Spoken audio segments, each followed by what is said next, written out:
damos la más cordial bienvenida a este espacio que llamamos el Seminario de Innovación Digital en Espacios Educativos. Este es el episodio número 3. El episodio contará entonces con la participación de Olga Budelo, que va a trabajar el tema de educación flexible en la era del conocimiento abierto. Da el seminario, les comento que está el chat disponible para que puedan ir colocando las preguntas. Nuestra colega Alejandra nos va a estar atenta a sus preguntas y vamos a tener un meeting al final de la sesión. Presentamos entonces a nuestra invitada, que es un lujo para nosotros contar con la experiencia. Comentarles también de que efectivamente este espacio es un espacio que está abierto a 8 episodios que vamos a ir informando, digamos, en todo este periodo. Y decir entonces que la doctora en Tecnología Educativa, e-Learning y Gestión del Conocimiento de la Universidad de las Islas Baleares, es magíster también en Diseño y Producción de e-Learning de la Universidad Carlos III de Madrid, especialista en computación para la docencia, administradora educativa. Tiene más de 30 años de experiencia en la docencia en diferentes niveles educativos, incluyendo la formación de docentes, gestora pedagógica y líder TIC en proyectos de la Secretaría de Educación de Medellín. Actualmente docente e investigadora en Centro de Formación Virtual de la Universidad de Santander, Grupo de Investigación Educativa Gravate, e investigadora del Grupo de Investigación y Desarrollo e Innovación en TIC de la Universidad EAFIT. Dejamos con ustedes entonces a Olga para que comience entonces este episodio número 3 y le damos a todos y ustedes la mejor y más cordial bienvenida. Muchas gracias por estar aquí con nosotros. Muchas gracias a ustedes por la invitación. Es para mí todo un honor compartir con ustedes. Estoy tratando de compartir mi pantalla. Em, Luis Fernando, Antonio. Bueno, mientras tanto, entonces los voy saludando y comentándoles que lo que vengo a compartir con ustedes acá es resultado de todo el proceso de investigación desde la Universidad de las Islas Baleares, desde la Universidad Andrés Bello, experiencias de aula, artículos, proyectos de investigación con auspicio de entidades como la Unión Europea. Y de allí pues han salido entre muchas otras publicaciones, una sobre la educación flexible en la era del conocimiento abierto, que es el tema de nuestro encuentro de hoy. Ya puedo compartir, gracias. Sí, perfecto. Ok, entonces me indican por favor si ya están viendo la pantalla. Así ¿Sí? es. Así es. Bueno, acabamos de tener un problema con mi cámara, me están viendo borrosita, pero eso acabó de ocurrir. Así es que normalmente no soy tan borrosa. Espero que ahí vayan aclarando mi imagen, pero estoy segura que con que les lleguen con claridad mis palabras o por lo menos podamos compartir en torno a las mismas inquietudes que compartimos desde los grupos de investigación de donde surgen estas apreciaciones, vamos a poder ir aclarando no solo mi imagen, sino las ideas. Bueno. Hablemos entonces de lo que es educación flexible en la era del conocimiento abierto, pero más allá de esto es la adaptación y la transformación en la enseñanza y en el aprendizaje, obviamente. Em, nos llegan todo el tiempo muchas noticias. Se abre un nuevo portal de conocimiento para el acceso abierto a las publicaciones, iniciativas de acceso abierto que amplían el acceso a productos del conocimiento, conocimiento de calidad como un bien común o como un elemento de desigualdad, como cierre de brechas o al contrario, se agrandan las brechas a partir de este conocimiento que se va generando. El conocimiento abierto al público, educación flexible que se adapta a tu rutina. Todas estas noticias nos van bombardeando paulatinamente a medida que, como bien sabemos, la tecnología se inmiscuye cada vez más en nuestra vida cotidiana, en nuestros procesos de aprendizaje, en nuestras escuelas, en nuestras universidades. Entonces, empecemos por hablar del concepto de conocimiento abierto y su impacto en la enseñanza. Se refiere a ese acceso universal, a ese acceso que tenemos no solo en términos de dinero, de poder pagar o tener que pagar o no por el acceso a un artículo, a una plataforma, a una investigación, a un proyecto o a los resultados de un proyecto. También se habla de ese acceso universal en términos de el acceso en tiempo y en espacio, como yo desde hoy, desde mi querida ciudad de Medellín, aquí en Colombia, estoy compartiendo con una cantidad de académicos, de docentes que tienen o han tenido las mismas inquietudes que me han movido en la vida académica y que a pesar de la distancia, a pesar de las limitaciones que tenemos de pronto en tiempo, dinero para transportarnos a otra ciudad, a otro país, a conversar con otros académicos, colegas sobre el tema, pues podemos estar reunidos en este momento. También hablamos de la personalización del aprendizaje, de cómo, a pesar de mis limitaciones, desde ciertas características personales, o geográficas, yo puedo personalizar ese proceso de aprendizaje y acceder a través de mis rutas o de mi entorno de aprendizaje a unos recursos que están allí disponibles para todos en la red.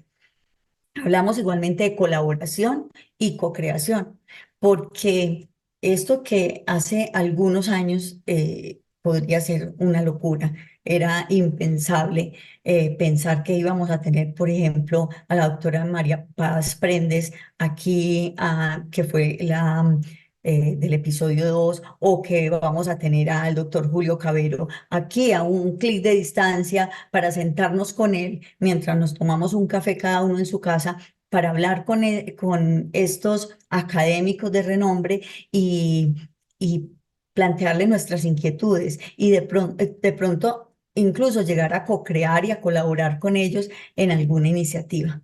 La innovación educativa, obviamente todo este proceso de ese acceso universal, de esa personalización del aprendizaje, de esa colaboración y co-creación, nos lleva a la innovación educativa y nos permite no solo plantearnos nuevas preguntas, sino descubrir nuevas respuestas, descubrir otras maneras de hacer las cosas, como en otras partes del mundo, en unos contextos de pronto similares o de pronto muy diferentes, han logrado solucionar los mismos problemas que yo tengo y cómo a través de esos procesos de innovación educativa yo puedo aportarle las soluciones que yo doy a mis problemas en mi contexto, se las puedo brindar a toda la comunidad académica para que ellos las puedan analizar, contextualizar o aprender incluso de mis errores.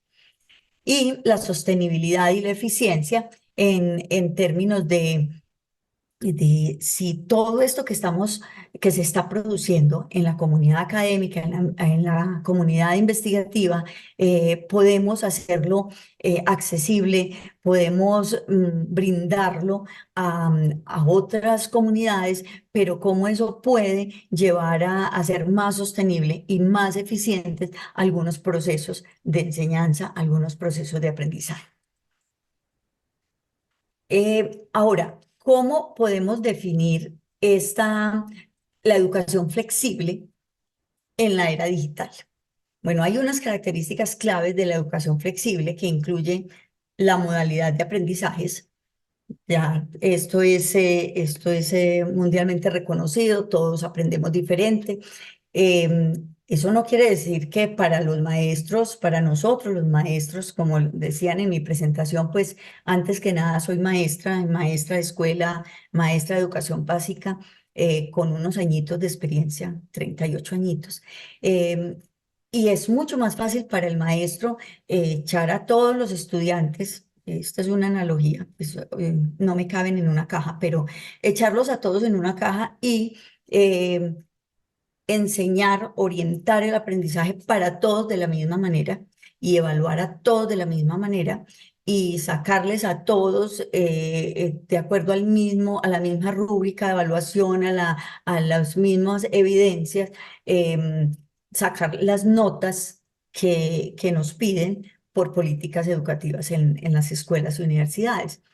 Eso es mucho más sencillo. Pero la realidad es que todos aprendemos de diferentes maneras y que eso nos lleva a una personalización de ese proceso de aprendizaje. Así los maestros expliquemos y orientemos el aprendizaje para todos nuestros estudiantes de la misma manera, pues a cada uno de ellos le llegará lo que más le interesa, le llegará lo que lo llama, lo que lo mueve, lo que lo motiva y aprenderá específicamente lo que él necesita en ese momento aprender. Esto nos lleva entonces de alguna manera también a un acceso ampliado de la información y del aprendizaje, porque claro, si hay un proceso de formación en donde hay más recursos para los que aprenden de manera visual, de manera kinésica, de manera auditiva, para todos los estilos de aprendizaje, pues esto va a llegar a muchos más ciudadanos, a muchas más personas y vamos a lograr una mayor efectividad en el aprendizaje. Esto, claro, mediado por la autonomía, la responsabilidad del estudiante, quien, en el caso de la educación flexible, se sitúa en el centro del aprendizaje. Porque si estamos hablando de personalización, pues la persona es la que tiene que asumir, autorregularse, autodirigirse y no puede sentarse a esperar a que el docente le dé. Entonces acá es un proceso de ida y vuelta, porque también para los estudiantes es mucho más cómodo sentarse a recibir o a esperar que el docente o la universidad o el proceso le den todo. Y finalmente culpar a otras personas de su fracaso o de su éxito escolar. Bueno, normalmente cuando hay éxito escolar es porque el estudiante es muy teso, decimos en Colombia. Es un crack, es lo máximo. Pero si hay un fracaso escolar, normalmente es porque el profesor, el sistema, las políticas educativas, la mamá y el papá, el contexto, bueno, hay múltiples culpables. Ahora, en la era digital, la importancia de la educación flexible se ve magnificada por factores como los avances tecnológicos, los cambios en el mercado laboral. Ahora necesitamos otro tipo de estudiantes, necesitamos otro tipo de profesionales, necesitamos otras características inherentes a ese ciudadano que tiene en sus manos la responsabilidad de todo lo que está ocurriendo en el siglo XXI. Por lo tanto, se necesita una educación diferente a la que nosotros, los maestros que estamos educando a los ciudadanos del siglo XXI, tuvimos y en algunos casos queremos replicar en el siglo XXI. Em, Tenemos diversidad de estudiantes en nuestras aulas. Antes teníamos todos los estudiantes más o menos con un corte similar, todos de la misma zona geográfica, todos con un contexto socioeconómico, político muy similar, que hacía mucho más fácil caracterizar a ese grupo de estudiantes que teníamos en nuestras aulas. Ahora, no solo en las aulas virtuales, sino en las aulas presenciales, tenemos distintas nacionalidades, tenemos distintos contextos, tenemos estudiantes que nos llegan motivados por diferentes tipos de cosas, unos porque les tocó irse a otro lugar. No era lo que querían, otros porque están buscando realmente su sitio en el mundo y lo que quieren hacer en la vida, entonces se desplazaron a otros sitios. Definitivamente, los estudiantes que nos están llegando a las aulas en este momento tienen unas características mucho más diversas los unos de los otros. Y esto, obviamente, es mucho mayor cuando hablamos de aulas virtuales, como el grupo que tenemos en este momento aquí compartiendo este espacio.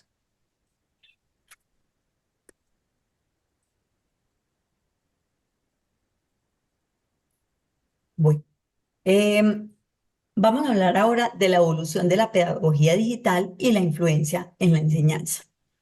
Entonces, cuando empezamos a unir lo que es la educación flexible y ese conocimiento abierto, entonces nos empezamos a encontrar con acceso a cantidad de recursos educativos que antes no teníamos a nuestro alcance.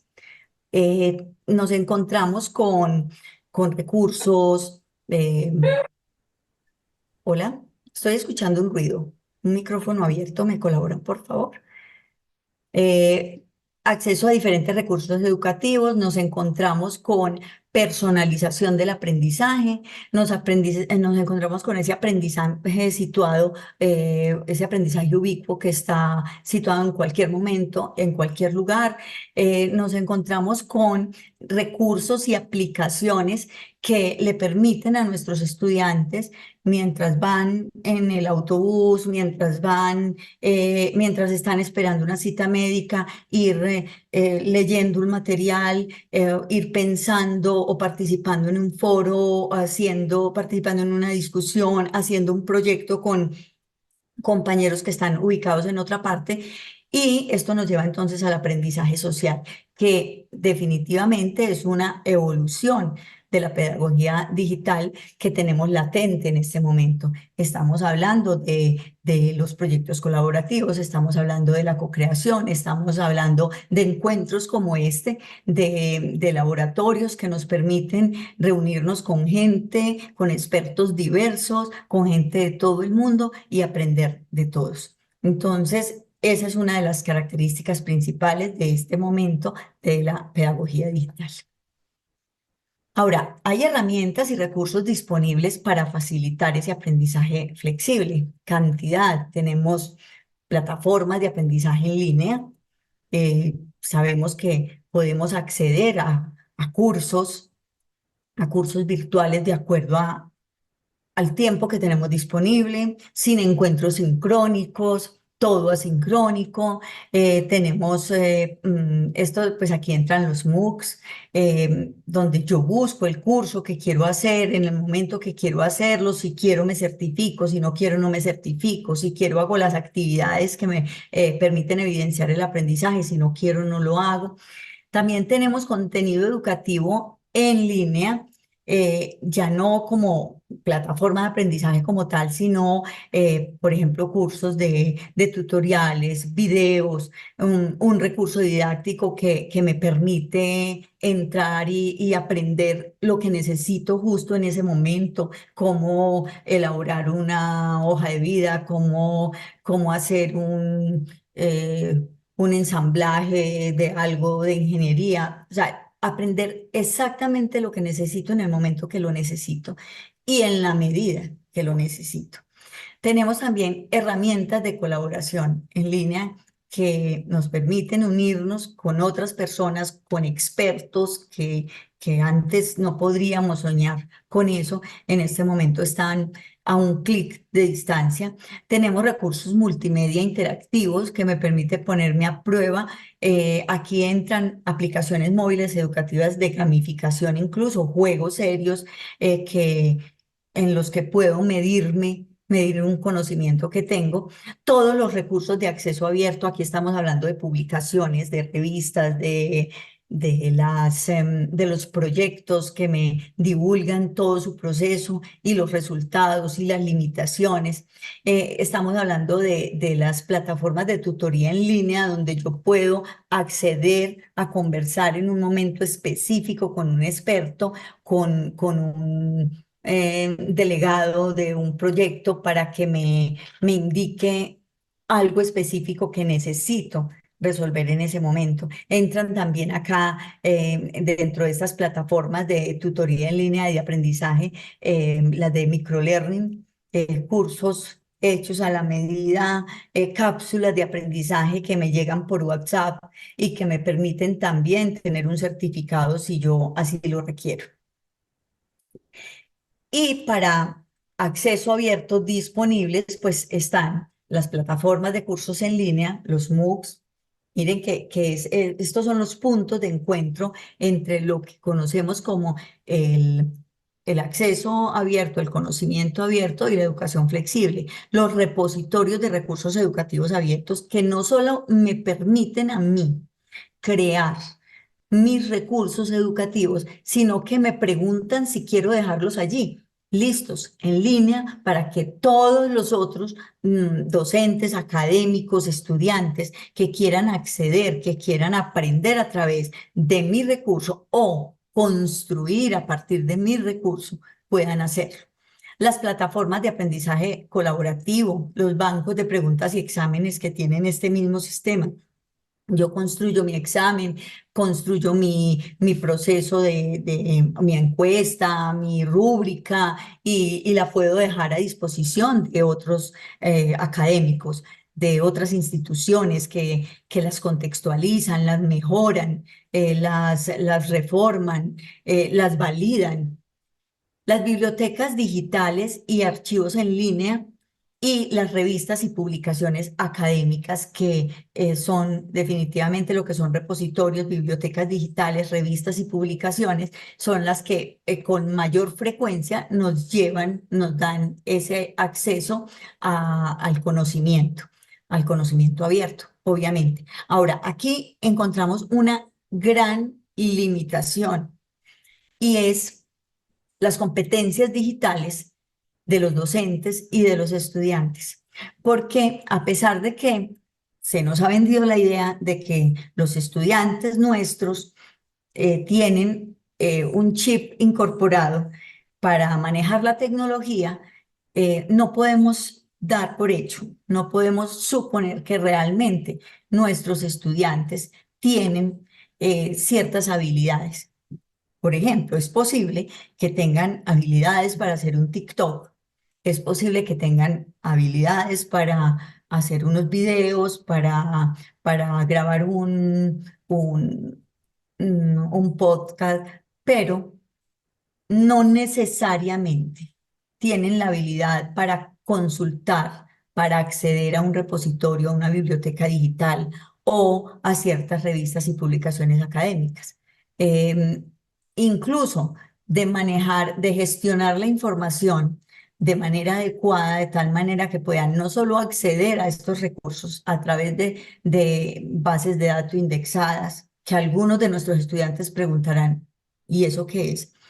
Sino que además tengan esa habilidad para seleccionar, para clasificar la información que realmente necesitan y a partir de ella continuar el ciclo de producir más información y más conocimiento que finalmente va a ir a los mismos repositorios a seguir nutriendo este ecosistema del conocimiento.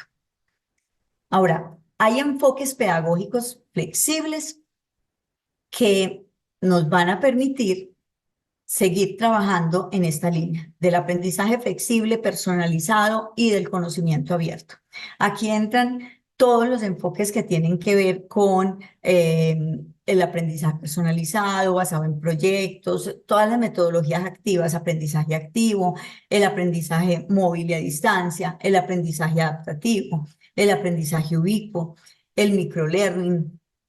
Todos estos enfoques, en general, las metodologías activas que ubican en el centro del proceso al estudiante y no al docente, que responsabilizan al estudiante para que él pueda generar su propio aprendizaje, pero elegir las rutas que más le convienen, elegir los recursos más adecuados para su proceso, elegir sus tiempos y sus espacios y autorregularse.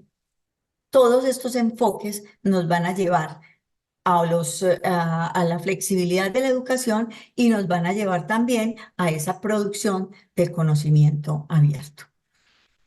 Una característica que no puede faltar en ese proceso es la creación de entornos de aprendizaje dinámicos y participativos. Entonces, volvemos a hablar de las metodologías activas. ¿Cómo es que todas estas metodologías activas requieren de esos entornos de aprendizaje dinámicos y participativos? Esto es muy paradójico porque pareciera ser que en la teoría todos lo tenemos absolutamente claro y ocurre pues con mayor frecuencia en la educación secundaria, en los primeros años de educación universitaria, educación superior, y es que todos tenemos claro que debemos adoptar una pedagogía más constructivista, debemos empezar a trabajar con metodologías activas, pero cuando llegamos al espacio de clase, al aula o a la universidad, al espacio donde estamos aprendiendo, encontramos un entorno de aprendizaje em, muy característico de la pedagogía tradicional.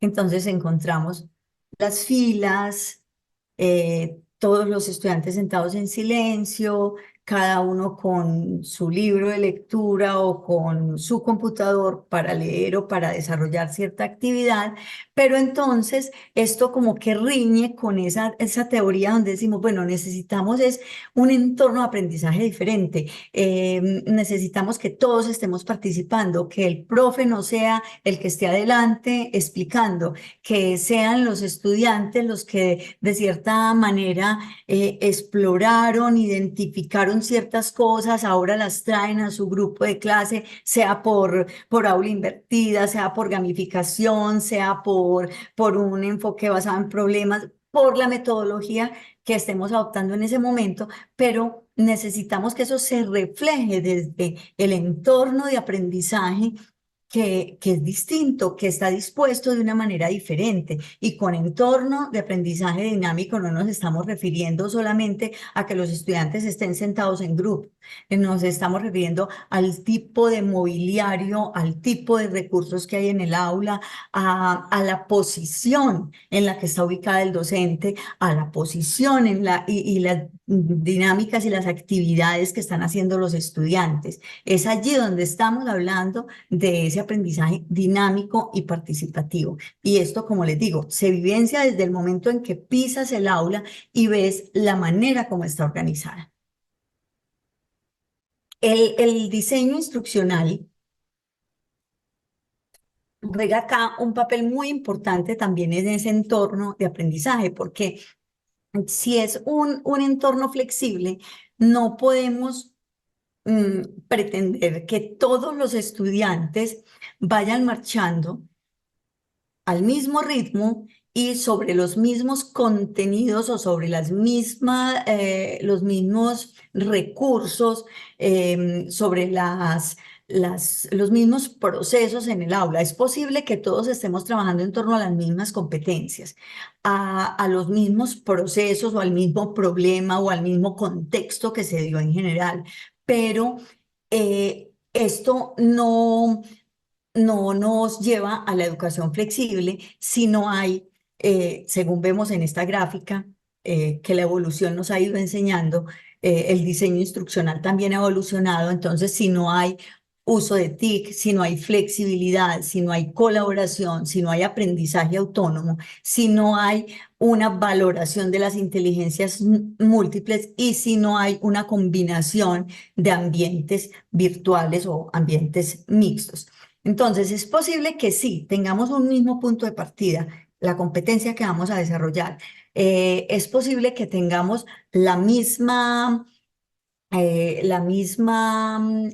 mismo contexto, el mismo reto o el mismo problema, pero los contenidos, el proceso, la ruta, las actividades, los recursos van a variar de acuerdo al estudiante, porque aquí cobra vida en el aula lo que son los entornos personales de aprendizaje, como ese espacio que circunda el aprendizaje en donde el estudiante se empodera, en donde el estudiante se apropia de su proceso y elige para resolver este problema para desarrollar esta competencia, para abordar este proceso o este proyecto, cuáles son los contenidos temáticos que yo requiero. Mm, y es posible que se vean todos en general, por decir algo, si estamos trabajando un reto, un problema que implica aplicar uno de los principios de la física, pues podemos conocerlos todos de manera muy general, pero el estudiante que va a adoptar determinado principio se va a especializar en ese y lo va a dar a conocer a sus compañeros. Entonces yo no puedo evaluar de la misma manera, con el mismo test, a todos los estudiantes que están participando del proceso. Entonces aquí aparece una experiencia muy bonita que venimos viviendo y trabajando desde, discúlpeme que esto acá me, me está jugando una pasada. Eh, Estamos, nos aparece aquí una experiencia que se está trabajando mucho desde las Universidades de las Islas Baleares, desde el Grupo de Tecnología Educativa, y son los itinerarios flexibles de aprendizaje, que son esos trayectos que guían el aprendizaje, que aunque tienen forma de mapa conceptual, no son realmente un mapa conceptual. Lo que hace es, en forma de mapa conceptual, mostrar distintas trayectorias que guían el aprendizaje que se quiere obtener.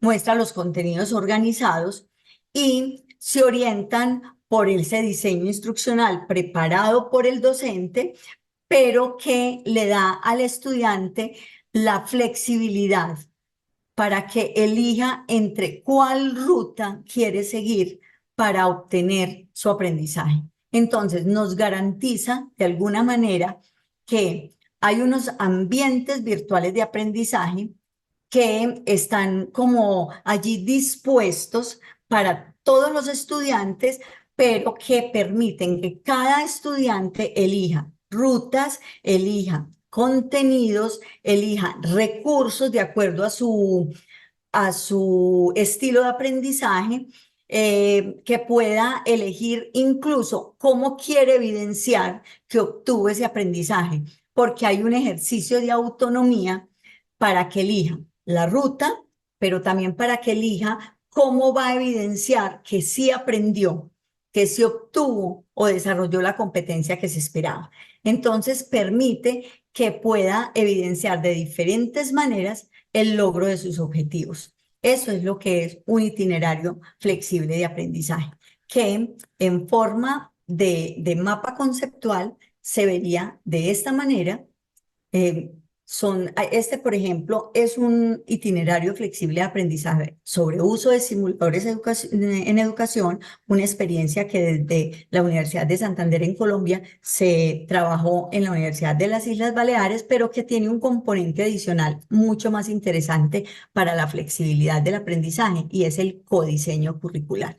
Es decir, que nos sentamos docentes con estudiantes para planear, para organizar toda la estructura curricular, porque un grupo de estudiantes que ya había pasado por este proceso quiere participar en esta selección de recursos, de actividades, de evaluación, y que a su modo de ver pueden ayudar a los que vienen atrás a entender y aprender de una manera diferente.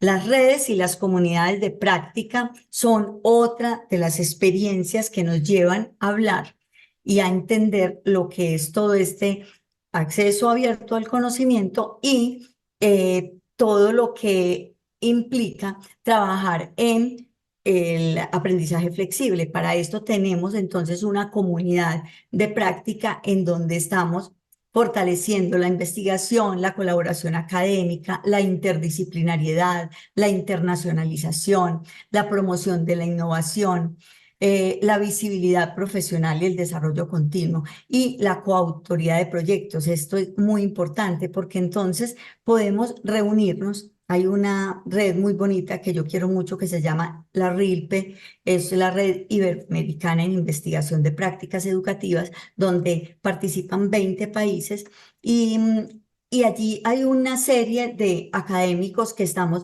validando instrumentos, participando en estudios, ayudándonos los unos en los proyectos de los otros, precisamente para lograr esa interdisciplinariedad y esa comprensión desde distintos contextos de los mismos problemas. Ahora, algunas ideas para innovar en el aula y promover esa experiencia educativa personalizada, abierta y flexible. Adoptar las metodologías activas. Adoptar tecnologías emergentes. No podemos quedarnos al margen.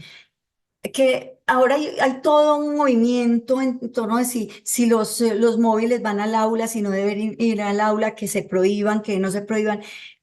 Eh, yo pienso que no es en sí la tecnología, es el uso que hacemos de ella, y eso lo sabemos todos. La gasolina sirve para movilizar máquinas, motores, y nos lleva a la productividad y hace que en el campo los trabajos sean mucho más fáciles y en muchos otros aspectos, pero también ocasiona incendios.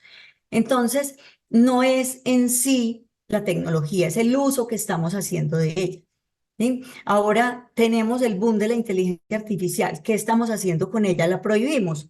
¿O trabajamos con nuestros estudiantes en torno a la ética, al buen uso de la inteligencia artificial? Entonces, siempre la primera reacción que tenemos es prohibir, y luego cuando se nos desborda, cuando nos llega al aula, sí o sí, queramos o no queramos, entonces ahí sí empezamos a tratar de unirnos al ritmo de nuestros estudiantes.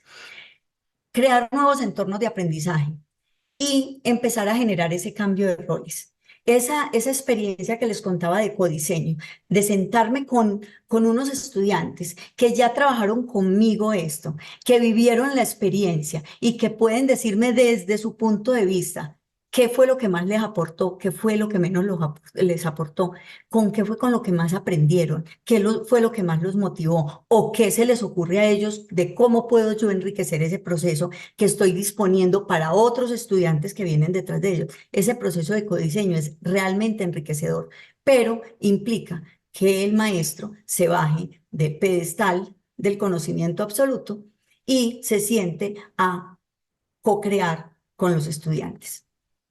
La reflexión sobre los beneficios de la educación flexible: acceso universal al conocimiento, personalización del aprendizaje, la autonomía y la responsabilidad, la adaptación a las demandas del siglo XXI. Necesitamos profesionales en todos los campos que se adapten, que decidan, que tomen el control y las riendas de sus propias decisiones y asuman las responsabilidades de sus decisiones. Y eso no lo lograremos si tenemos estudiantes que siguen echándole la culpa del fracaso escolar al profesor, al papá, a la institución o a las políticas públicas. Y el fomento de la innovación educativa. Ahora, desafíos, todos. Yo cuando les empecé a hablar de flexibilidad y de todo este tema de conocimiento abierto, no dije que era fácil. No es fácil. Es todo un reto. Y la formación y la actitud docente es el principal reto que tenemos que asumir. Incluso los locos que nos atrevemos a empezar a trabajar la flexibilidad en el entorno del aula, porque locos es lo que somos en un ambiente institucional cuyas políticas, cuyos directivos están marcados por la rigidez de un sistema.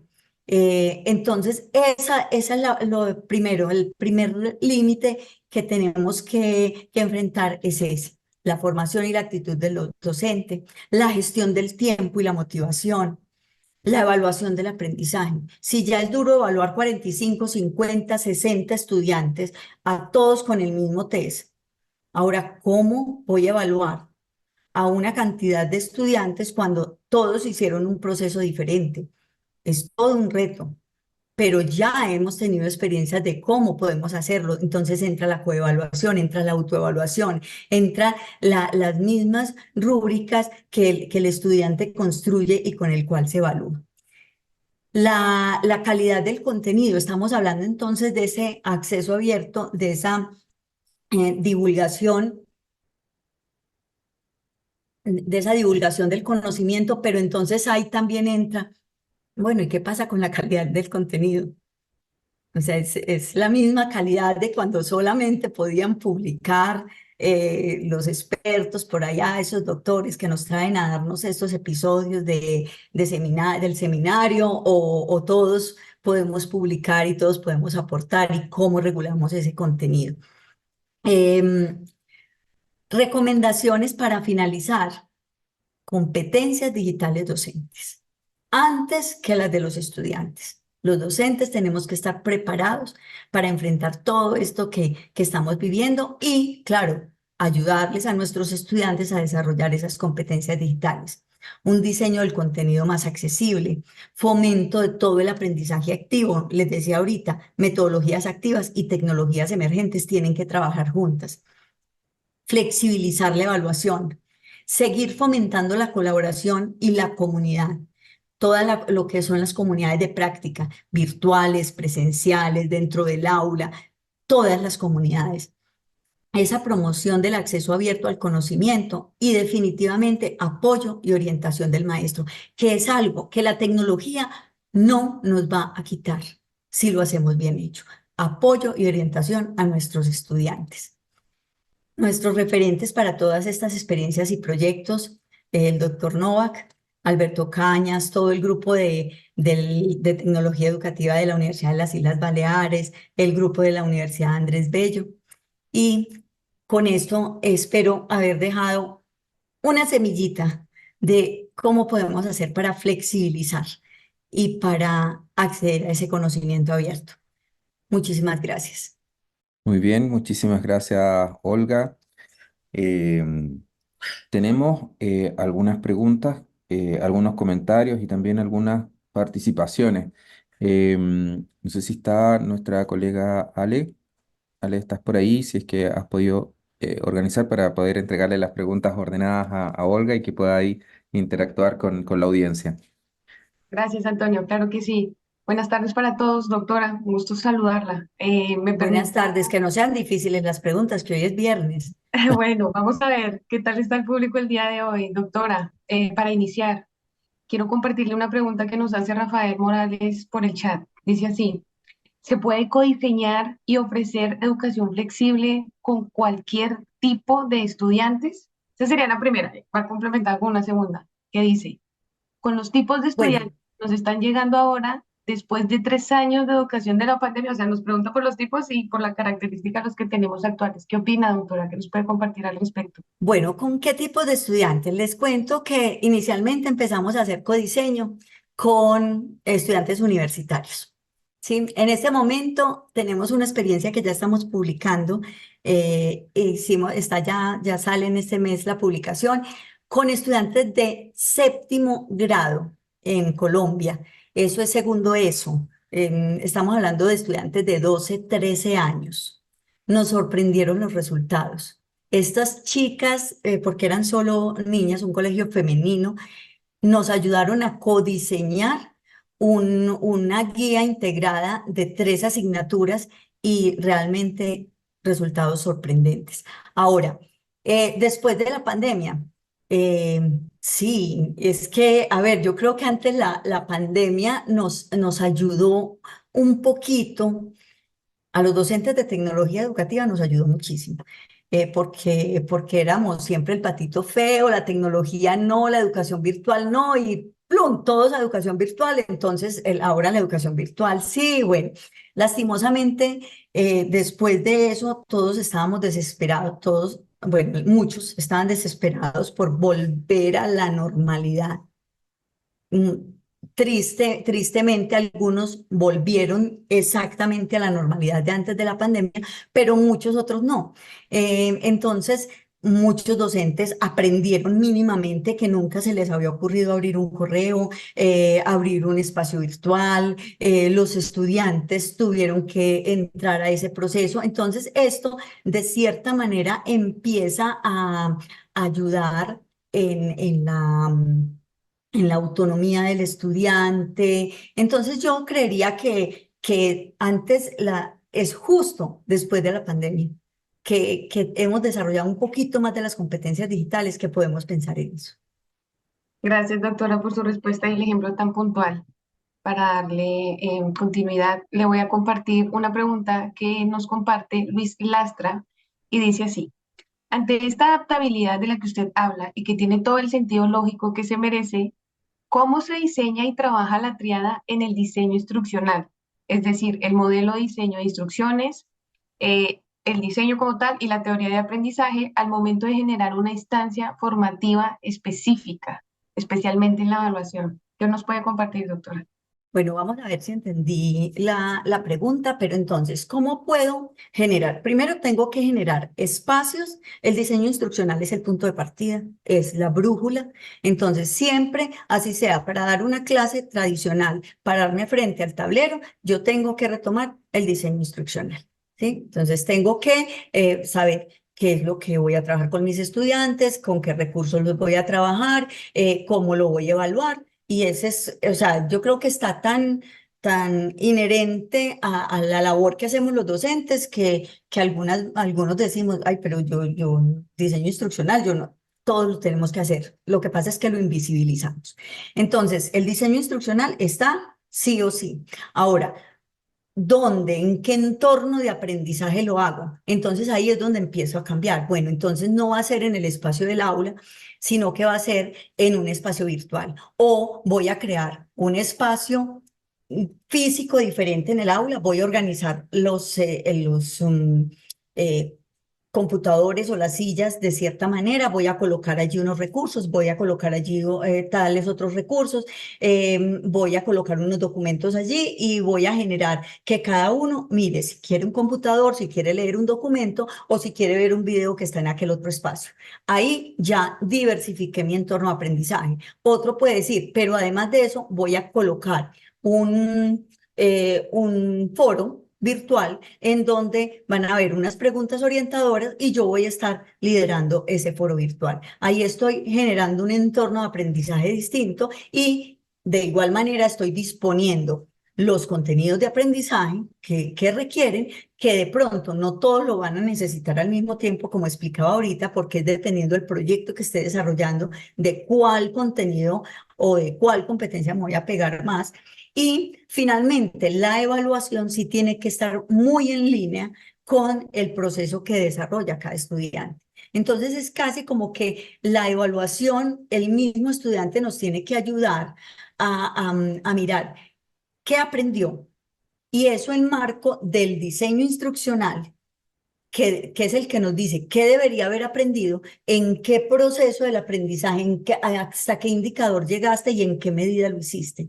Entonces, tiene que ser un proceso muy consensuado. Yo creo que el punto más difícil de la educación flexible está precisamente en la evaluación, ¿sí? Pero no porque sea difícil hacerla, es porque tenemos muchos estudiantes. En Colombia podemos tener 50, 60 estudiantes en un aula de básica, estoy hablando de niños, ¿sí? Em, yo sé que hay otros países donde tienen 30, colegios privados donde tienen 15, eso sería una maravilla. Entonces hay ambientes donde es más fácil el proceso de evaluación, pero eh, sí es muy fácil articular toda la triada específicamente. No sé si respondí la pregunta de nuestro participante. Creo que sí, doctora, y de paso nos dio respuesta a la siguiente pregunta que nos había hecho Cecilia, que precisamente era identificar cuál es esa estrategia para evitar que los estudiantes solo aprendan a hacer y que además de eso, pues permitan hacer un aprendizaje significativo, ¿no? Con la respuesta que nos acaba de brindar, doctora. Muchas gracias. Vamos con la siguiente y aquí un poco hablando de modelos y estrategias, doctora.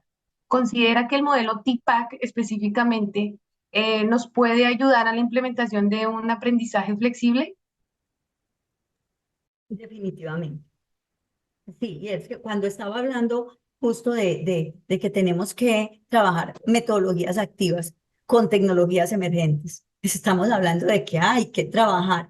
O sea, no es la tecnología que fue lo que ocurrió en pandemia, Sí, nos enseñaban a manejar una tecnología, nos enseñaban Scratch. El tema de hoy es Scratch y todo el mundo va a ir a manejar Scratch y luego los profes nos íbamos como, bueno, ¿qué pongo a hacer los estudiantes con Scratch? No, no es así. O sea, el centro no es la tecnología es un recurso, ¿sí?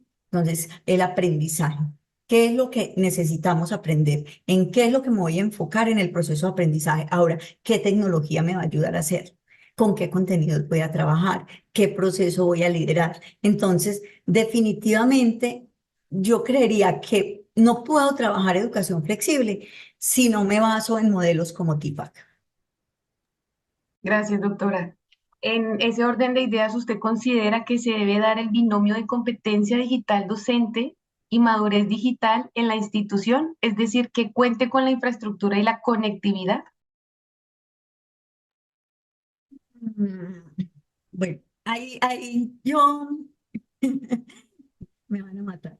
Bueno, lo que pasa es que yo creo que la cuestión de conectividad y dotación tecnológica en algunos casos se ha convertido en una excusa para que los docentes no utilicemos tecnología en el aula. Entonces, siempre, si queremos buscar excusas, siempre la vamos a tener.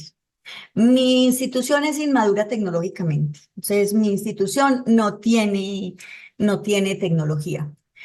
No tiene computadores, sí, sí tiene computadores, pero tiene unos computadores viejitos, tiene apenas 20 computadores, tiene 15 están conectados a internet, otro docente dirá, no, realmente es que, vea, tengo 5 computadores, eh, otro dirá, no tengo 40 computadores, pero imagine que no tengo ni siquiera aire acondicionado. Siempre vamos a encontrar la excusa.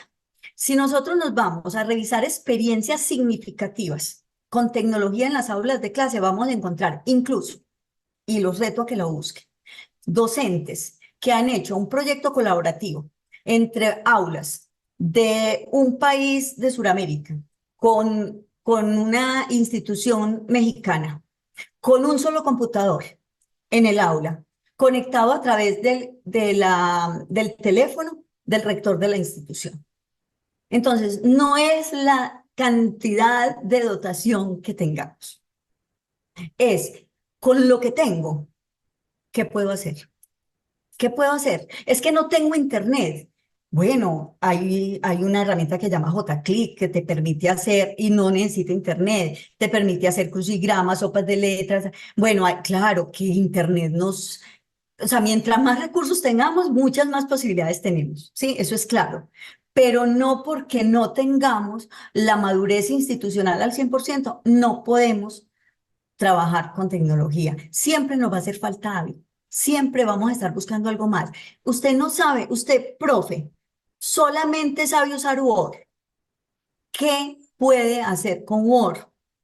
Con su grupo de estudio. ¿Qué puede hacer con eso? Puede hacer, vea, se maravillarían de las cosas que pueden hacer con Word, interactivas, sin tener internet. ¿Sí? Entonces no es la cantidad de recursos. Ahora, si nosotros le estamos poniendo nuestros límites a los estudiantes, o sea, yo solamente sé manejar Word, entonces solamente pueden hacer el trabajo en Word, porque es lo único que yo sé manejar. Estamos cometiendo un doble pecado, porque yo no le puedo poner mis límites a los estudiantes. Y cuando hablaba de cambio de roles, me refería a algo como eso. Listo, ellos saben usar más que yo, enséñennos. Yo aprendo gratis porque a mí no me cobran y estoy permitiéndole a los estudiantes que hagan maravillas con lo que tienen. De acuerdo, doctora, muchísimas gracias por su respuesta. Tenemos una cierta lista de preguntas también muy interesantes para podérselas hacer llegar posterior a este espacio, dado que por cuestiones de tiempo el día de hoy pues nos limita un poco darles respuesta directa a todas, pero también comentarles a los participantes que estas van a estar en nuestro espacio del seminario, en la página web, y que le pedimos el favor a la doctora nos pueda ayudar posteriormente a darle respuestas a cada una de Claro ellas. que sí. Y vieron que sí se fue aclarando mi imagen. Sí, definitivamente. Gracias, doctora, claro que sí. Y aquí, pues de igual manera nos están pidiendo el apoyo para que nos pueda compartir algunas propuestas y experiencias de donde se pueda los docentes basar. para poder iniciar en este gran camino de la educación flexible. Bueno, claro que sí. Seguimos en contacto. Muchísimas Claro. gracias por la invitación. No, doctora, usted, Antonio, doctor Luis, ¿algo más que quisieran añadir antes de despedirnos? Agradecerte, Olga, muchísimas gracias por esta plática tan interesante. Sin duda alguna, o sea, una característica muy relevante es la personalización de la educación y del aprendizaje. Y pues sí, la tecnología afortunadamente nos va a permitir hacer esto en los siguientes años, ¿no? Particularmente por lo que comentas, ¿no? No todas las personas aprenden de la misma manera, ni quisieran aprender de la misma manera. Entonces, es un poco darle respuesta a esta pregunta de qué me motiva del uso de la tecnología y para qué la voy a usar y cómo la voy a usar, ¿no? Este tipo de detalles. Entonces, creo que lo que nos compartes es sumamente valioso y finalmente, algo que comentabas ahorita al final que me parece muy relevante es que, y lo escuchaba ayer también de Luis Lastra, que nos acompaña aquí en las sesiones, que la tecnología no siempre es algo digital, ¿no? También son herramientas, o sea, que puedes utilizar para la enseñanza y el aprendizaje. Así puede ser como un juego de mesa, así como puede ser otras herramientas, como pueden ser, no sé, bloques de construcción, etcétera, para enseñar temas que muchas veces son complejos. Entonces, eh, o sea, hay un panorama enorme y sí considerar este enfoque de personalización y diferentes rutas de aprendizaje personalizadas es un tema maravilloso. Muchísimas gracias, Olga. Dejo que Antonio cierre esta sesión. Eh, Nuevamente, gracias. Sí, justo estaba ahí compartiendo algunos recursos. Está la página para que puedan ver los materiales de los episodios que ya han pasado. Quisiera compartir muy rápidamente porque tengo algunas dudas también ahí que entraron por interno respecto de el proceso de lista de asistencia y todas esas cosas. Entonces, vamos a hacerlo muy rápidamente y comentarles que, bueno, em, el seminario tiene varios episodios y estos se van a ir publicando en la medida que vayan saliendo y van a estar disponibles en la página y en las redes sociales. Nuestro patrocinador Discóbolo va a otorgar un sticker por cada episodio al cual ustedes participen. Este sticker va a identificar las áreas de trabajo que digamos, el ponente compartió. Y eso es un poco el sticker que les va a llegar al correo electrónico. Y una vez que tengan todos los stickers, van a poder, les va a llegar, van a poder adquirir, entre comillas, eh, el certificado final, el diploma, que finalmente va a ser el diploma CIDE, que incorpora todos los stickers, que en el fondo son aquellas participaciones de nuestros ponentes que han ido compartiendo ciertos elementos de áreas de competencias digitales y también de otras áreas también que van a ser importantes para este desarrollo y lo que hemos estado proponiendo en este espacio. Entonces, pero ya me salté uno, a lo mejor me falta el uno, a lo mejor me falta el dos, a lo mejor me falta el tres. Bueno, también en el correo electrónico con el que usted se suscribió acá a este seminario, le estamos haciendo llegar cómo usted también puede obtener de manera sincrónica. Pero ojo, no es solamente un video en YouTube, es un video que está encapsulado para que en el fondo se registre y responda un par de preguntas y de esa manera entonces nosotros validamos que usted está participando del seminario completo. ¿Ya? Para que también lo consideren y sea también parte de las credenciales que ustedes puedan obtener trabajando junto con LibiLab y DataHub del Instituto para el Futuro de la Educación del Tecnológico de Monterrey. Bien, los dejamos entonces invitados a todos ya al próximo episodio que va a ser el día 10 de mayo con Andrés Pumarino Mendoza y el tema ciberseguridad en instituciones de educación superior y entidades EdTech. Es una responsabilidad compartida. Este es un gran tema que efectivamente debe levantarnos muchas dudas, muchos elementos, sobre todo por los tiempos donde la tecnología ha avanzado tanto y efectivamente la parte ética, tanto de los desarrolladores como de los usuarios, es un elemento muy, muy importante. No quiero dejar de agradecer también a Olga por este espacio. Esto, yo vengo siguiendo hace mucho tiempo el trabajo que ha venido desarrollando y me dio mucho gusto ver cómo ha ido evolucionando este proceso de la educación flexible y cómo seguro, esto también va a incorporar tecnología y esta inteligencia artificial que hemos visto cómo el grupo ha ido avanzando en esas líneas. Entonces, de seguro, en algún otro momento vamos a ver y te vamos a invitar para ver cómo sigue este avance de la educación flexible y cómo esto también puede impactar a los distintos escenarios que efectivamente incorpora la voz del estudiante. Y eso también es un aporte genial que de pronto queda como un poquito outsider. Muchísimas gracias, Olga. No sé si quieres decir las últimas palabras para ya despedir el seminario y agradecerte nuevamente tu participación. Pues nada, que muchas gracias, que me vuelvan a invitar y que si quedaron con muchas inquietudes, hay espacios para que las sigamos compartiendo, porque yo también tengo muchísimas inquietudes todavía y yo creo que eso es lo que nos mueve como académicos investigadores. Perfecto. Muchísimas gracias a la audiencia, muchísimas gracias por compartir y seguimos en contacto. Ya está la invitación hecha. Un abrazo y que tengan un excelente fin de semana. Muchas gracias.